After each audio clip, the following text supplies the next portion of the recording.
Hello everyone, welcome to knowledge centric. आज हम देखेंगे effect of slip on three phase induction motor. Effect क्या effect होता है स्लिप का, और स्लिप क्या होता है ये भी देखेंगे। तो आगे बढ़ते हैं, स्टार्ट करते हैं। सबसे पहले slip speed of induction slip speed of induction motor. तो स्लिप स्पीड क्या होता है आप समझने की कोशिश करिएगा। अभी तक हमने इतना तो समझ लिया है कि मान लो ये स्टेटर है, स्टेटर पे हम थ्री फेज की सप्लाई देंगे। स्टेटर पे थ्री फेज की सप्लाई देने के बाद यहाँ पे रोटेटिंग फ्लक्स या रोटेटिंग मैग्नेटिक फील्ड जनरेट होगा फाई। अच्छा, ये जो फ्लक्स है ये किस स्पीड से घूम रहा होगा, उसी को हम बोलते हैं एनएस। ये सब हमने प्रीवियस लेक्चर्स में देख लिया है, इसी को बोलते हैं सिंक्रोनस स्पीड। अच्छा, इस स्टेटर के अंदर रोटर होगा, इस स्टेटर के अंदर रोटर होगा। अब ये जो रोटर है ये रोटेट कर रहा होगा किसी स्पीड, जिसको नाम दे दिया हमने एन आर से। ठीक है, मतलब किसी स्पीड से रोटेट हो रहा होगा जिसको हमने एन आर बोल दिया, रोटर की स्पीड।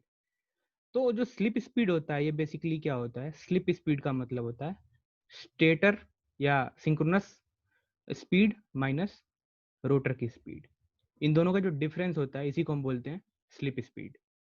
ठीक है, अब अभी आपको यहाँ से ये भी चीज़ समझ में आएगी कि थ्री फेज इंडक्शन मोटर में जो हमारा रोटर है वो सिंक्रोनस स्पीड से क्यों नहीं रोटेट कर रहा है ना। अगर रोटेट करने लगे तो क्या हो जाएगा, है ना। तो वो सारी चीज़ अभी हम देखेंगे। तो अभी बस आपको ये समझना है कि जो रोटर है, रोटर की जो स्पीड है, मोटर की बात कर रहा हूँ, वो लेस होगी सिंक्रोनस स्पीड से in case of three phase induction motor.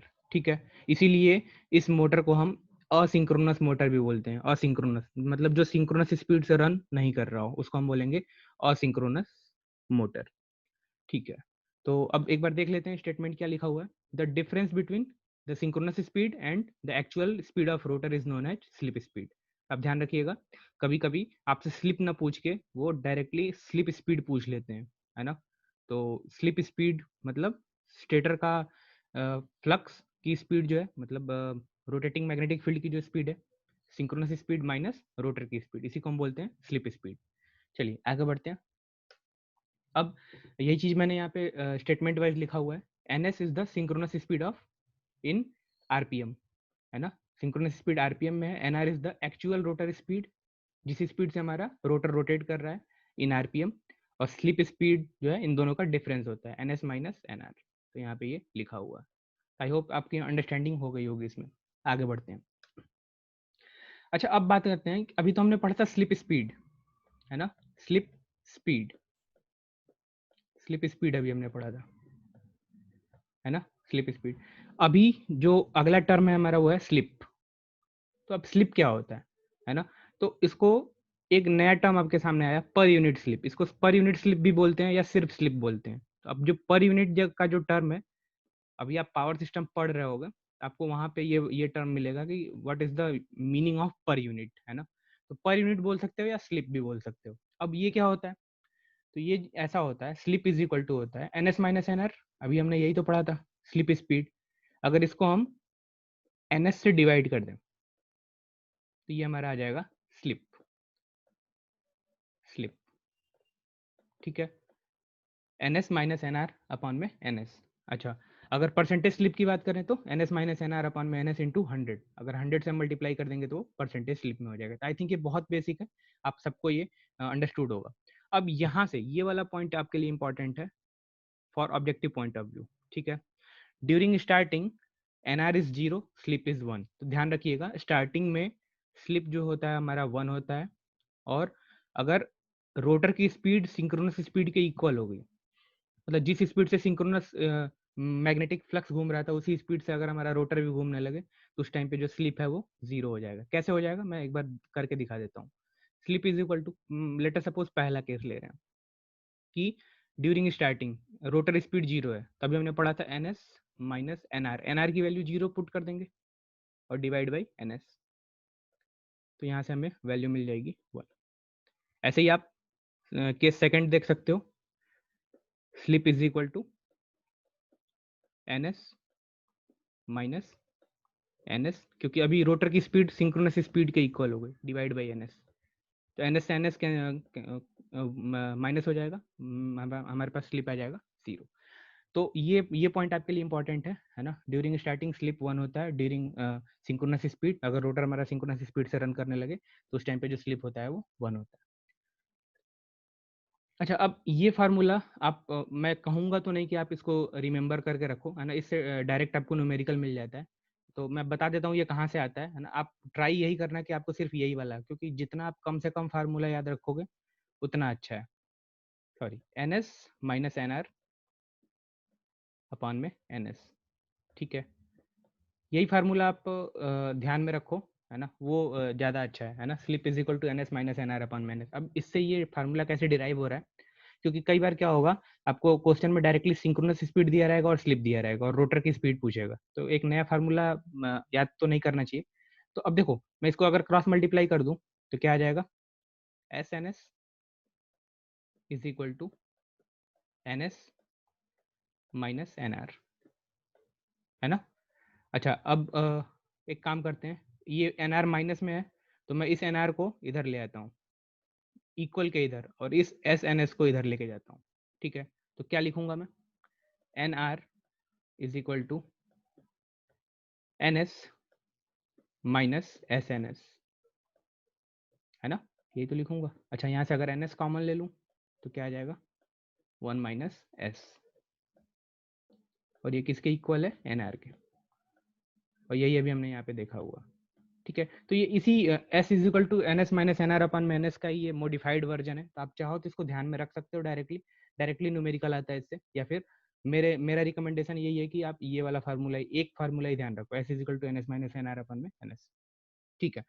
अच्छा, अब slip of induction motor varies from 5% for small motor and 2% for large motor. तो ये एक फैक्ट बेस है कि 5% स्लिप होता है स्मॉल मोटर में और लार्ज मोटर में 2% स्लिप होता है। ये थोड़ा बहुत वेरी हो सकता है ना। कहीं कहीं किसी बुक्स में आपको 8% भी मिल सकता है ना। तो वो डिपेंड करता है, ठीक है।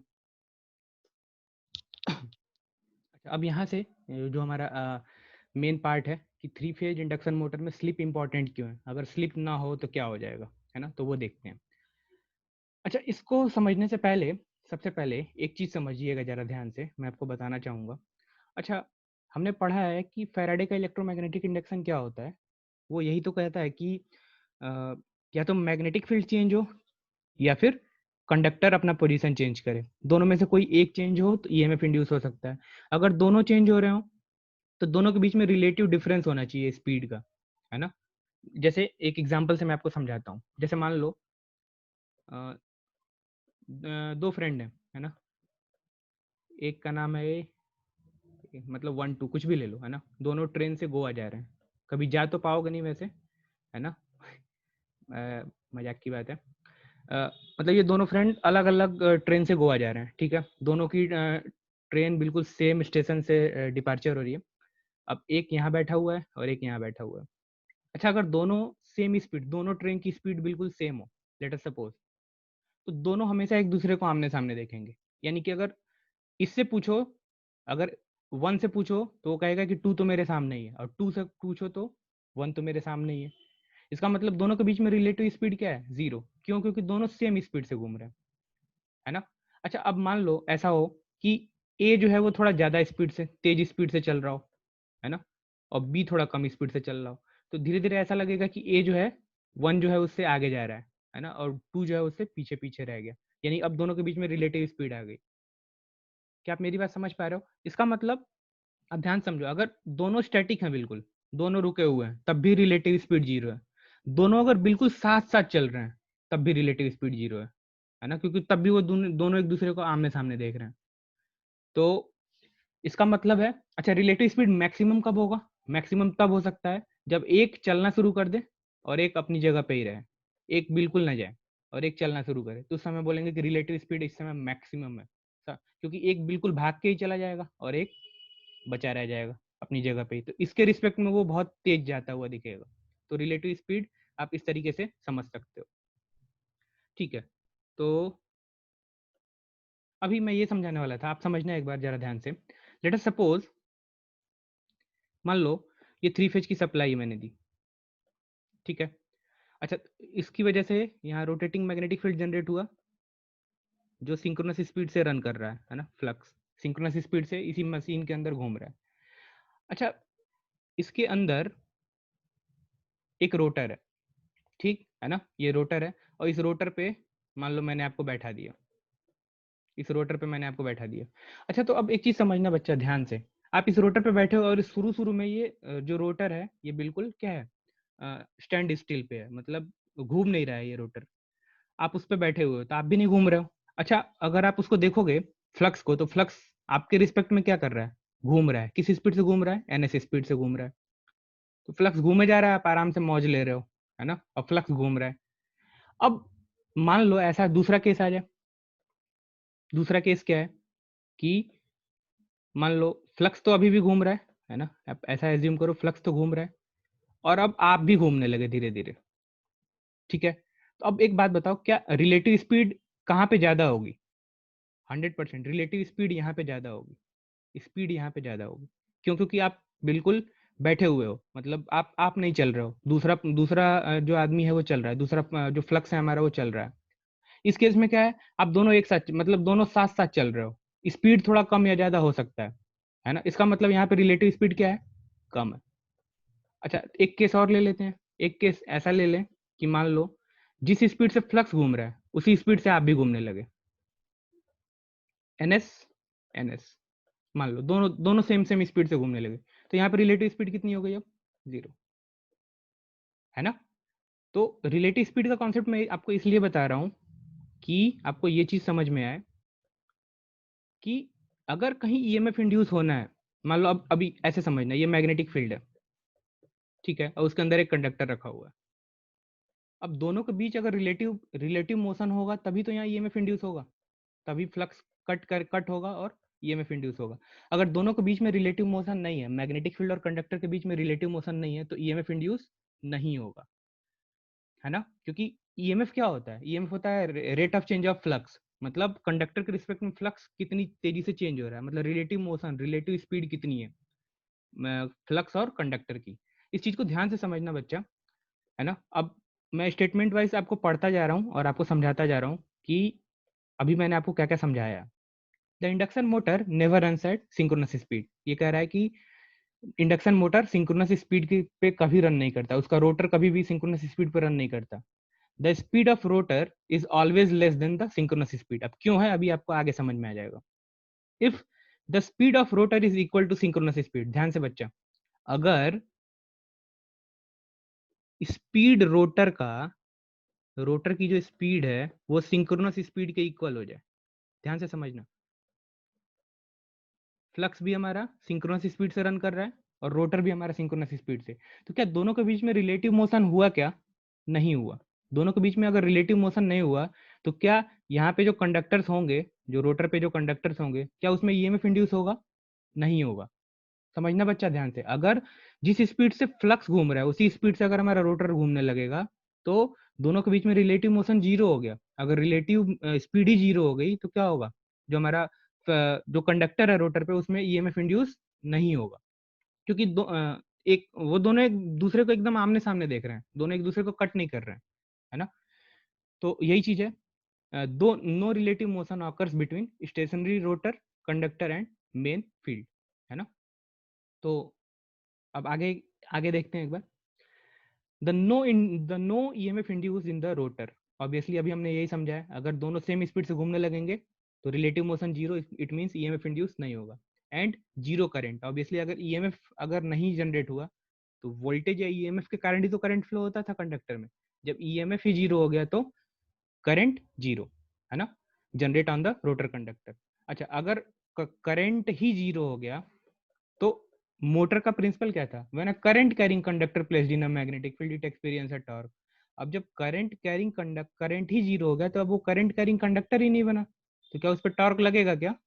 नहीं लगेगा, यानी कि टॉर्क भी क्या हो जाएगा, खत्म।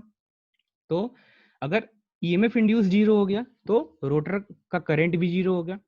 अगर रोटर का करंट 0 तो इसका मतलब इलेक्ट्रोमैग्नेटिक जो टॉर्क है वो भी हमारा क्या हो जाएगा, खत्म हो जाएगा। तो इसीलिए जब हम थ्री फेज इंडक्शन मोटर बनाते हैं तो हमेशा दोनों के बीच का जो स्पीड है, अगर फ्लक्स मान लो 1500 आरपीएम से घूम रहा है, तो रोटर को हम कभी भी 1500 आरपीएम से नहीं घुमाएंगे, क्योंकि जैसे ही 1500 आरपीएम पे घूमना स्टार्ट करेगा रोटर, उसी समय क्या हो जाएगा, दोनों के बीच में रिलेटिव मोशन जीरो हो जाएगा, यानी कि ईएमएफ इंड्यूस नहीं होगा, करंट जीरो हो जाएगी और फिर टॉर्क भी जीरो, मतलब खत्म हो जाएगा बिल्कुल, है ना। तो इसीलिए हम हमेशा the speed of rotor is always kept slightly less than the synchronous speed. क्यों? क्योंकि तभी उसके बीच में रिलेटिव मोशन होगा, और इसीलिए the speed at which induction motor work is known as slip speed. ठीक है, यही अभी हमने पीछे देखा था, स्लिप स्पीड क्या है, NS minus NR. I hope आपको एक आइडिया समझ में आया होगा कि स्लिप की इंपॉर्टेंस क्यों है थ्री फेज इंडक्शन मोटर में। अगर स्लिप ना होगा, अगर स्लिप नहीं है तो बेसिकली टॉर्क ही खत्म हो जाएगा मशीन में। ठीक है, आई होप आपको एक आइडिया समझ में आया होगा। चलिए, अच्छा, slip play an essential role in induction motor. As we know, the slip speed is difference between synchronous speed and rotor speed of induction motor. The EMF induced in the rotor because of relative motion. अच्छा, यही चीज तो अभी मैंने आपको समझाया है कि EMF जो इंड्यूस होता है वो क्यों होता है, बिकॉज ऑफ रिलेटिव मोशन, है ना। तो क्या हम ऐसा बोल सकते हैं क्या कि जो EMF है वो डायरेक्टली किस पे डिपेंड कर रहा है, इन दोनों के डिफरेंस पे डिपेंड कर रहा है, एनएस माइनस एनआर पे। अच्छा, E2 क्या है? टू सफिक्स अगर कहीं पे यूज कर रहा हूं मैं, टू का मतलब रोटर, है ना, यानी E2 मतलब रोटर ईएमएफ का, सॉरी ईएमएफ रोटर का। ठीक है, अच्छा अब एक चीज समझना चाह रहे हैं, यहीं पे समझ लो। अच्छा, अब अगर आपसे कोई पूछे कि ईएमएफ सबसे ज्यादा कब होगा, तो आप कब कहोगे कि जब एनएस माइनस एनआर की वैल्यू ज्यादा होगी, सबसे ज्यादा, मतलब रिलेटिव स्पीड सबसे ज्यादा होगा, तो हम बोलेंगे कि E2 सबसे ज्यादा होगा। तो क्या हम ऐसा बोल सकते हैं क्या कि E2 की वैल्यू मैक्सिमम, मतलब रोटर पे जो ईएमएफ इंड्यूस होगा वो मैक्सिमम कब होगा, जब एनआर की वैल्यू कितनी हो, जीरो। यानी कि जब हमारा रोटर बिल्कुल स्टैंड स्टिल पोजीशन में है, उस टाइम पे सिंक्रोनस स्पीड, यानी कि मतलब जो रोटर स्टेटर का जो फ्लक्स है और जो हमारा रोटर का कंडक्टर, दोनों के बीच में रिलेटिव मोशन सबसे ज्यादा है उस टाइम पे, क्योंकि एक बिल्कुल बैठा हुआ है और एक चल रहा है, तो रिलेटिव मोशन सबसे ज्यादा है। इसका मतलब उस टाइम पे हमें जो d phi by D t है, मतलब rate of change of flux है, वो सबसे ज्यादा होगा। इसका मतलब उस टाइम पे हमें ईएमएफ सबसे ज्यादा मिलेगा। अच्छा, मान लो अगर रोटर की स्पीड कुछ कम रह गई सिंक्रोनस स्पीड से, तो भी हमें ईएमएफ मिलेगा, कुछ ना कुछ तो मिलेगा। लेकिन अगर मान लो रोटर की स्पीड सिंक्रोनस स्पीड के इक्वल हो गई, तो अब रिलेटिव मोशन जीरो हो गया, इसका मतलब E2 कितना हो जाएगा, जीरो। आई होप आपको आइडिया समझ में आया होगा एनएस माइनस एनआर का।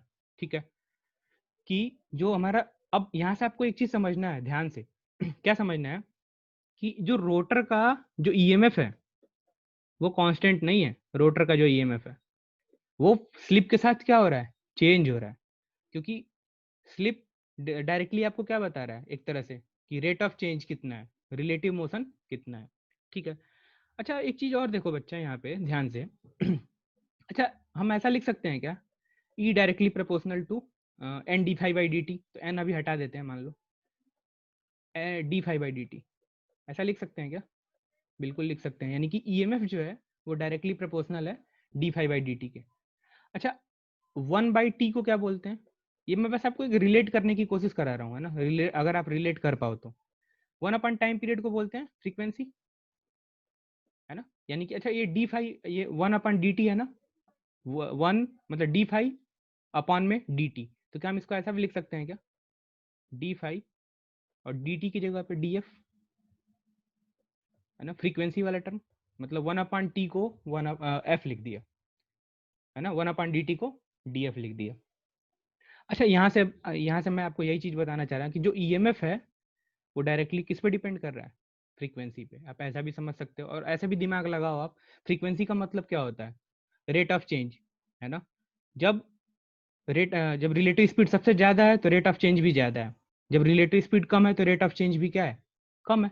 भाई फ्रीक्वेंसी का मतलब यही तो होता है, रेट ऑफ चेंज, है ना, कितना चेंज हो रहा है एक सेकंड में, कितना चेंज हो रहा है, उसी को हम बोलते हैं फ्रीक्वेंसी। तो जब दोनों के बीच की स्पीड का डिफरेंस ज्यादा है तो रेट ऑफ चेंज भी ज्यादा है। जब दोनों का स्पीड सेम आने की कोशिश कर रहा है, एनएस और एनआर इक्वल होने की कोशिश कर रहे हैं, उस टाइम पे रिलेटिव स्पीड क्या है, जीरो, यानी कि D phi by D T लगभग लगभग जीरो, यानी कि फ्रीक्वेंसी भी जीरो। तो क्या हम ऐसा बोल सकते हैं क्या, ध्यान से समझना बच्चा, कि ये जो E2 है वो NS माइनस NR के प्रोपोर्शनल है। तो क्या हम ऐसा बोल सकते हैं क्या कि जो रोटर का फ्रीक्वेंसी है F2 वो भी कुछ ऐसा ही होगा, NS माइनस NR, है ना? क्योंकि वो हमें दिख रहा है कि जो EMF है वो डायरेक्टली प्रोपोर्शनल है किसके, फ्रीक्वेंसी के। तो आप ऐसे भी एक तरीके से इसको सोच सकते हो, है ना? अभी हम आगे इसको फिर से बहुत ब्रीफ में डिस्कस करेंगे। चलिए आगे बढ़ते हैं। अच्छा, अब यही चीज़ है, अगर E2 कम हो गया मतलब वोल्टेज ही कम हो गया। क्यों? क्योंकि दोनों के बीच का रिलेटिव स्पीड जो है वो धीरे धीरे क्या हो रहा है, कम हो रहा है। तो E2 कम हुआ, E2 कम हुआ इसका मतलब I2 भी कम होगा। अच्छा, अगर I2 कम होगा इसका मतलब टॉर्क भी कम होगा। इसका मतलब आप ध्यान से समझना, मैं यहाँ पे एक थोड़ा सा कंक्लूजन दे रहा हूँ आपको। मान लो ये हमारा रोटर है। जब रोटर जब मान लो जब रोटर जो है, जब रोटर की स्पीड 0 है, केस 1, उस टाइम पे अपने को EMF भी सबसे हाईएस्ट मिल रहा है, करंट भी हाईएस्ट मिल रहा है और टॉर्क भी हाईएस्ट मिल रहा है। स्टार्टिंग की बात है ये, स्टार्टिंग NR 0 मतलब स्टार्टिंग का केस है। सेकंड केस, अगर मान लो NR की वैल्यू NS के इक्वल हो गई,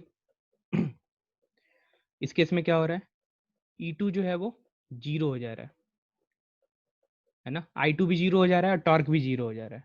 इसका मतलब आप एक चीज समझो ध्यान से, जैसे जैसे रोटर की स्पीड बढ़ रही है, जैसे जैसे रोटर की स्पीड बढ़ रहा है, रोटर का EMF कम हो रहा है, फ्रीक्वेंसी उसकी कम हो रही है, टॉर्क भी उसका क्या हो रहा है, कम हो रहा है।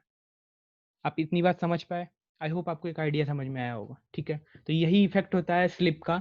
स्लिप जो है वो इफेक्ट करता है EMF पे, फ्रीक्वेंसी पे, टॉर्क पे, इन सारी चीज़ों पे स्लिप का इफेक्ट होता है। अब यहाँ से हम कंक्लूजन देते हैं, ध्यान से समझिएगा बच्चा, वही चीज़ जो मैंने वहाँ पे आपको समझाया है ना, स्लिप और वोल्टेज में क्या रिलेशन हो सकता है। तो अब इस चीज़ को आप ध्यान से समझिएगा। When a motor start to rotate, slip is zero. जब मोटर बिल्कुल स्टार्ट होने वाला है ना, उस टाइम पे, अभी स्टार्ट होने वाला है मतलब रोटर की स्पीड 0, यानी कि उस टाइम पे स्लिप जो है वो कितना है, 1। 1 का मतलब 100%, है ना? ठीक है, तो स्लिप इज 1 या 100%। And motor current is maximum, अभी हमने यही तो समझा था, motor current maximum, EMF maximum होगा, टॉर्क मैक्सिमम होगा। ठीक है, तो अब एक बार देख लेते हैं कि इंड्यूस्ड EMF और स्लिप में हमारा क्या रिलेशन क्या है। ठीक है, अच्छा एक चीज समझना, अब यहाँ पे ये इधर मैंने लिखा हुआ है रिलेटिव स्पीड और इधर लिखा हुआ है रोटर EMF। अगर रिलेटिव स्पीड NS है, इसका मतलब यहाँ पे NR क्या है, इस टाइम पे 0 है, मतलब एकदम स्टार्टिंग की बात हो रही है। तो उस टाइम पे जो रोटर का EMF है, मान लो उसको हमने E2 बोल दिया, नाम दे दिया E2। अच्छा, जब रोटर जो है हमारा मान लो N स्पीड से घूमने लगा, तो अब रिलेटिव स्पीड कितनी हो गई, NS माइनस N या NS माइनस NR, आप जो भी कह लो।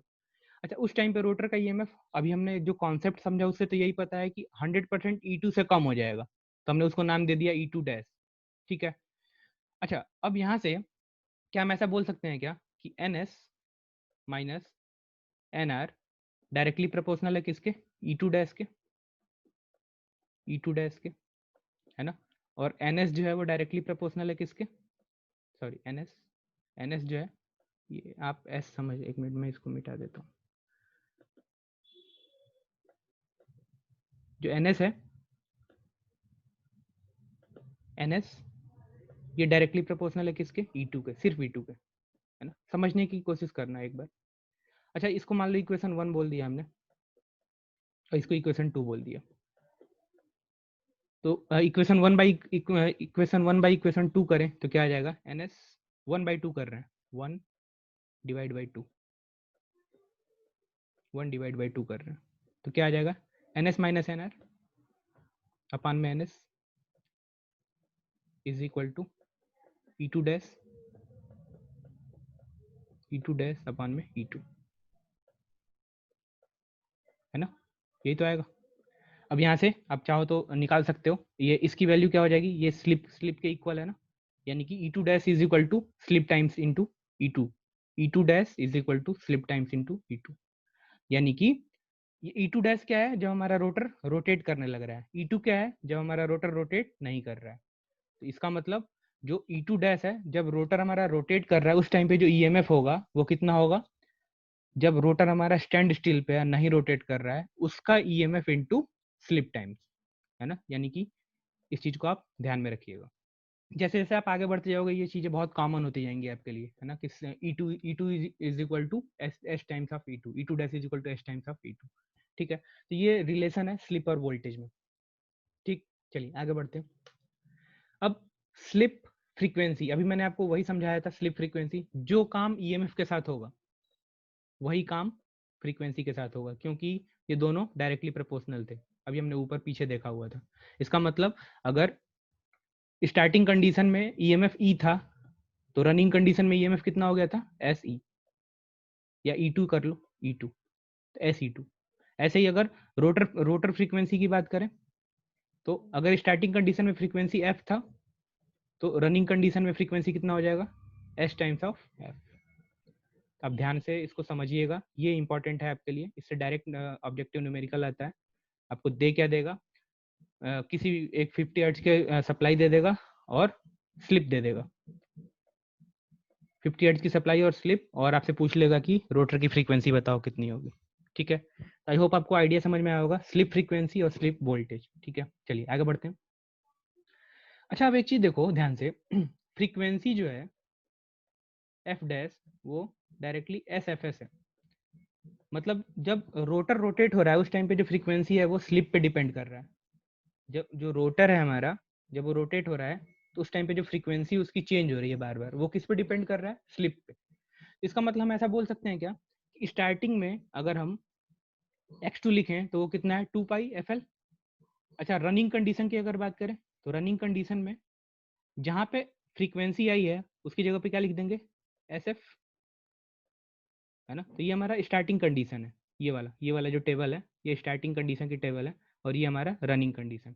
तो जहां एफ था वहां उसकी जगह पे क्या लिख देंगे, एस एफ, यानी कि x2 dash is equal to S times of x2। मतलब क्या है, जहां जहां फ्रीक्वेंसी का कंपोनेंट आ सकता है वहां वहां पे हम क्या करेंगे, स्लिप से मल्टीप्लाई कर देंगे। जहां जहां ईएमएफ आ सकता है वहां वहां हम स्लिप से मल्टीप्लाई कर देंगे। अच्छा, ये तो रोटर रिएक्टेंस हो गया। रोटर इम्पीडेंस, इम्पीडेंस क्या होता है, जिसमें आर भी हो और एक्स भी हो, अंडर रूट में R square plus x square, है ना, यही तो है। तो ये तो हमारा स्टार्टिंग वाला केस है। स्टार्टिंग में स्लिप क्या है, स्टार्टिंग में स्लिप 1 है, तो आप एस की जगह 1 रखो या ना रखो कोई प्रॉब्लम नहीं है। ठीक है।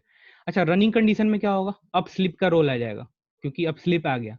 जब स्लिप आ गया तो जहां एक्स था उसकी जगह पे क्या लिख देंगे, एस एक्स। तो ध्यान से देखो हमने क्या लिखा, अंडर रूट में R2 square plus S x2 का होल स्क्वायर।